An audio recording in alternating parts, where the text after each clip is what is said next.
Assalamualaikum warahmatullahi wabarakatuh. Perkenalkan, nama saya Alvina Amrotun Nasihah, NIM E2019-2305. Sini saya mau menanggapi dan mereview video dari 5 teman saya sebagai tugas ujian akhir semester mata kuliah Peradaban Islam dan Islam Nusantara. Yang pertama, saya akan menanggapi dan mereview video dari saudari Dinastia Iriani Azhara tentang sejarah peradaban Islam sebagai ilmu. Jadi, sejarah peradaban Islam adalah sebagai tingkat kemajuan atau kecerdasan akal yang dihasilkan dalam satu periode kekuasaan Islam, mulai dari periode kekuasaan Nabi Muhammad SAW sampai dengan periode kekuasaan Islam pada saat ini. Sedangkan ilmu pengetahuan di sini ialah deretan konsep dan skema konseptual yang berhubungan satu sama lain sebagai hasil eksperimen serta observasi yang diperoleh dari pengalaman-pengalaman. Sejarah peradaban Islam dapat dikatakan sebagai ilmu pengetahuan apabila telah memenuhi kriteria-kriteria sebagai berikut. Yang pertama yaitu memiliki objek yang jelas. Yang kedua, memiliki metode tertentu. Yang ketiga, disusun secara sistematis. Yang keempat, menggunakan pemikiran yang rasional. Yang kelima, kebenarannya bersifat objektif. Dan yang terakhir yaitu memiliki tujuan. Selanjutnya yang kedua, saya mau menanggapi dan juga mereview video dari saudari Ahmad Khairul Riza tentang peradaban Arab pra-Islam. Yang pertama yaitu kondisi sosial budaya Arab sebelum masuknya agama Islam. Yang pertama yaitu musyrikin atau menyembah patung-patung dan berhala. Yang kedua, mengubur anak perempuan hidup-hidup. Yang ketiga, perbudakan atau budak diperlakukan secara keji atau tidak manusiawi. Yang ketiga, suka berperang lantaran hal-hal yang sepele. Yang kelima yaitu suka minum minuman khamar. Dan yang terakhir yaitu pergaulan bebas atau berzina. Selanjutnya yaitu kondisi religius keagamaan Arab pra-Islam. Yang pertama yaitu fatalisme. Fatalisme ini ialah meyakini bahwa hidup ini karena lewatnya waktu. Yang kedua yaitu paganisme. Paganisme ini yaitu menyembah berhala. Yang ketiga, Allah sebagai super Tuhan. Yang keempat yaitu monoteisme. Monoteisme ini ialah meyakini bahwa Allah ialah Maha Esa. Selanjutnya yaitu kondisi sosial politik Arab pra-Islam. Yang pertama, adanya persaingan dalam konteks agama antara Kekaisaran Romawi dan juga Kekaisaran Persia. Yang kedua, lengsernya kerajaan Arab Selatan akibat beralihnya peta perekonomian ke Romawi. Yang ketiga, saya mau menanggapi dan mereview video dari saudari Rizka Triwulandari tentang pembentukan peradaban Islam pada periode kenabian. Pembentukan peradaban Islam pada periode kenabian dibagi menjadi dua fase. Yang pertama yaitu fase Mekah dan yang kedua yaitu fase Madinah. Yang pertama, fase Mekah. Metode dakwah Nabi Muhammad SAW di kota Mekah yang pertama yaitu secara rahasia. Yang kedua, terang-terangan tapi dalam lingkup kota Mekah. Dan yang ketiga ialah terang-terangan di luar kota Mekah. Selanjutnya yaitu konten dakwah Nabi Muhammad SAW. Yang pertama yaitu pendidikan tauhid dalam teori dan praktek. Yang kedua, pengajaran Al-Quran. Cara melewati metode dakwah dan juga konten dakwah Nabi Muhammad SAW terdapat bentuk-bentuk penolakan dakwah Nabi Muhammad SAW.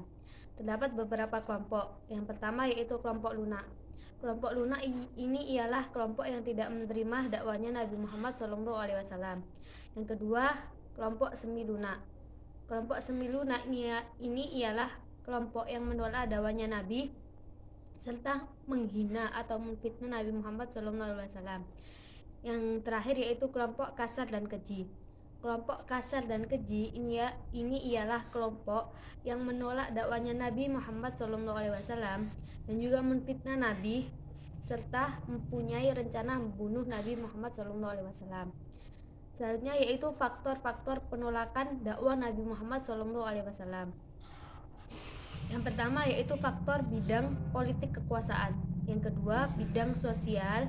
Yang ketiga, faktor agama dan keyakinan. Yang keempat, faktor budaya atau mereka masih taklid kepada ajaran nenek moyang mereka. Dan yang terakhir yaitu faktor ekonomi. Selanjutnya yaitu fase Madinah. Jadi pembentukan peradaban Islam di fase Madinah oleh Nabi Muhammad SAW yang pertama yaitu mendirikan masjid. Yang kedua, mempersaudarakan kaum Ansor dan juga kaum Muhajirin. Yang ketiga, perjanjian. Nabi Muhammad SAW membuat perjanjian saling membantu antara sesama kaum muslimin dan juga kaum bukan muslim, atau yang pada saat itu disebut dengan Piagam Madinah. Yang keempat yaitu meletakkan dasar-dasar politik, ekonomi dan juga sosial untuk masyarakat baru. Yang kelima, mengadakan perjanjian dengan seluruh penduduk Madinah. Yang terakhir yaitu memperkuat kekuatan militer kota Madinah. Selanjutnya yang keempat, saya mau menanggapi dan juga mereview video dari saudara Hilmanur Baktiar tentang perkembangan peradaban Islam pada pemerintahan Khulafaur Rasyidin. Secara bahasa, Khulafaur Rasyidin berasal dari kata khulafa dan ar-rasyidin. Kata khulafa merupakan jamak dari kata khalifah yang berarti pengganti, sedangkan ar-rasyidin artinya mendapat petunjuk. Jadi arti bebasnya ialah Khulafaur Rasyidin adalah orang yang ditunjuk sebagai pengganti atau pemimpin yang selalu mendapat petunjuk dari Allah. Para Khulafaur Rasyidin ini ialah merupakan sahabat-sahabat Nabi Muhammad SAW. Yang pertama yaitu ada Khalifah Abu Bakar Asy-Siddiq. Beliau memerintah pada tahun 11 sampai dengan 13 Hijriah atau 632 sampai 634 Masehi. Abu Bakar Asy-Siddiq lahir pada tahun 572 Masehi dan wafat pada tanggal 21 Jumadil Akhir 13 Hijriah atau 23 Agustus 634 Masehi. Kemajuan peradaban Islam pada masa Abu Bakar Asy-Siddiq diantaranya yang pertama yaitu perbaikan sosial masyarakat. Yang kedua, memperluas dan mengembangkan wilayah Islam. Yang ketiga, mengumpulkan ayat-ayat Al-Quran. Yang kelima, sebagai kepala negara dan pemimpin umat Islam. Yang terakhir yaitu meningkatkan kesejahteraan umat Islam. Selanjutnya yaitu Khalifah Umar bin Khattab. Beliau memerintah pada tahun 13 sampai 23 Hijriah atau 634 sampai 644 Masehi. Umar bin Khattab, nama lengkap beliau ialah Umar bin Khattab bin Nufail bin Abdul Al-Uzzah bin Riba'ah bin Abdullah bin Harth bin Razal bin Adi bin Ka'ab bin Lu'ay. Beliau lahir pada tahun 579 Masehi dan wafat pada tahun 23 Hijriah atau 3 November 644 Masehi. Kemajuan peradaban Islam pada masa Umar bin Khattab yang pertama yaitu kemajuan politik. Yang kedua, penataan struktur pemerintahan. Yang ketiga, meningkatnya perkembangan ekonomi. Yang keempat, meningkatnya kemajuan pengetahuan. Yang kelima, meningkatnya kemajuan sosial. Yang terakhir yaitu meningkatnya kemajuan agama Islam. Selanjutnya yaitu Khalifah Utsman bin Affan. Beliau memerintah pada tahun 23 sampai 35 Hijriah atau 644 sampai 656 Masehi. Utsman bin Affan, nama panggilan beliau ialah Abu Abdullah Al-Amawi Al-Huarishi dan gelarnya ialah Zunnurain yang berarti punya dua cahaya. Beliau lahir pada tahun 577 Masehi atau 12 Dzulhijjah 35 sebelum Hijriah dan wafat pada tahun 35 atau 656 Masehi. Kemajuan peradaban Islam pada masa Utsman bin Affan yang pertama yaitu memperluas wilayah kekuasaan. Yang kedua, memperluas Masjid Nabawi dan juga Masjidil Haram. Yang ketiga yaitu membekukan dan juga meresmikan mushaf yang disebut dengan mushaf Utsmani. Yang terakhir yaitu setiap hari Jumat memerdekakan seorang budak apabila ada. Yang terakhir yaitu Khalifah Ali bin Abi Thalib. Khalifah Ali bin Abi Thalib memerintah pada tahun 35 sampai dengan 40 Hijriah atau 656 sampai 661 Masehi.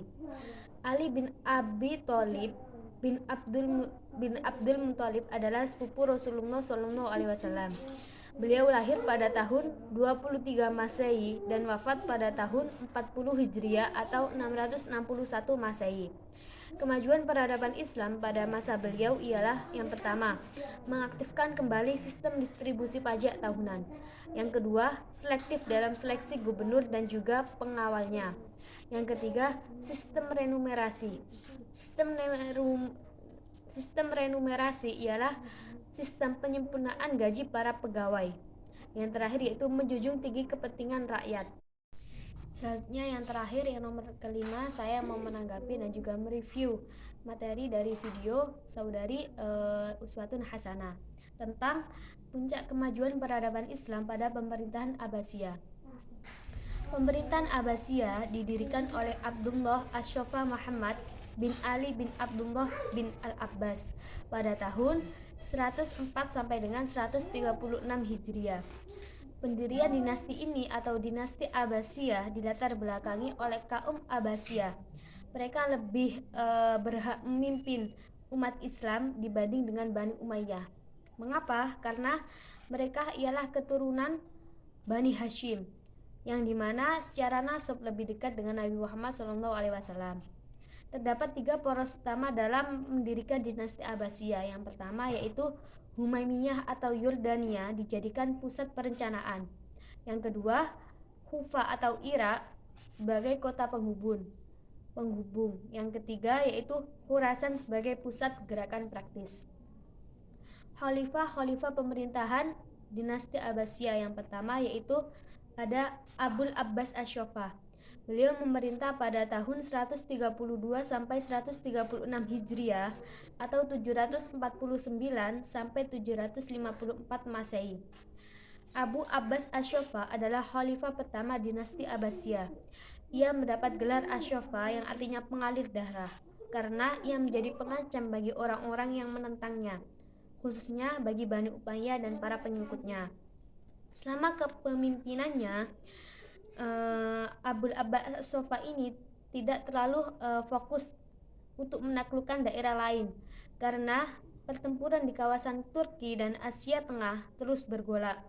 Belum lagi karena kesibukannya mengurusi masalah internal untuk menguatkan pilar-pilar negara yang pada saat itu masih belum sepenuhnya selesai. Beliau Abu Abbas Asy-Syafa ini meninggal di kota Hashimiyah karena sakit pada tahun 136 Hijriah atau 753 Masehi. Pada saat itu beliau berusia 33 tahun. Yang kedua yaitu Khalifah Abu Ja'far Harun ar-Rasyid. Beliau memerintah pada tahun 170 sampai 193 Hijriah atau 786 sampai 809 Masehi. Perkembangan atau kemajuan peradaban Islam pada Khalifah Abu Ja'far Harun ar-Rasyid yang pertama yaitu sangat memerhatikan ilmuwan dan juga budayawan. Yang kedua, sangat mementingkan sarana prasarana. Yang ketiga yaitu pada pemerintahannya, kesejahteraan sosial, kesehatan, pendidikan, ilmu pengetahuan, dan juga kebudayaan serta kesastraan berada pada masa keemasannya. Pada masa inilah negara Islam menempatkan dirinya sebagai negara terkuat dan tak tertandingi. Yang ketiga yaitu Khalifah Abu Ja'far Abdullah Al-Ma'mun. Beliau memerintah pada tahun 198 sampai 218 Hijriah atau 813 sampai 833 Masehi. Kemajuan peradaban Islam pada masa beliau ialah yang pertama, pertanian berkembang pesat. Yang kedua, lintas dagang dengan Tiongkok melalui dataran tinggi Pamir atau yang disebut dengan Silk Road dan jalur laut atau yang disebut dengan Sea Routes dari Teluk Persia kembali ramai. Yang ketiga, menyediakan dorongan kuat pada pengetahuan, ilmu kedokteran, matematika dan juga filsafat. Yang terakhir yaitu wilayah Islam terus bertumbuh. Selanjutnya yaitu runtuhnya pemerintahan Abbasiyah. Terdapat beberapa faktor runtuhnya pemerintahan Abbasiyah. Yang pertama yaitu faktor internal. Faktor internal runtuhnya pemerintahan Abbasiyah yang pertama yaitu mayoritas Khalifah Abbasiyah periode terakhir lebih mementingkan urusan pribadi dan melalaikan tugasnya dan kewajiban mereka terhadap negara. Yang kedua, luasnya wilayah kekuasaan kerajaan Abbasiyah, sementara komunikasi pusat dengan daerah sulit dilakukan. Yang terakhir yaitu merajalelanya korupsi di kalangan pejabat kerajaan. Selanjutnya yaitu faktor eksternal runtuhnya pemerintahan Abbasiyah. Yang pertama yaitu perang salib yang berlangsung beberapa gelombang dan menelan banyak korban. Yang kedua, penyerbuan tentara Mongol di bawah pimpinan Hulagu Khan yang menghancurkan Baghdad. Jatuhnya Baghdad oleh Hukagu Khan menandai berakhirnya kerajaan Abbasiyah. Yang terakhir yaitu munculnya kerajaan Syafawiyah di Iran, kerajaan Utsmani di Turki, dan juga kerajaan Mughal di India. Ya, itulah tadi tanggapan dan juga review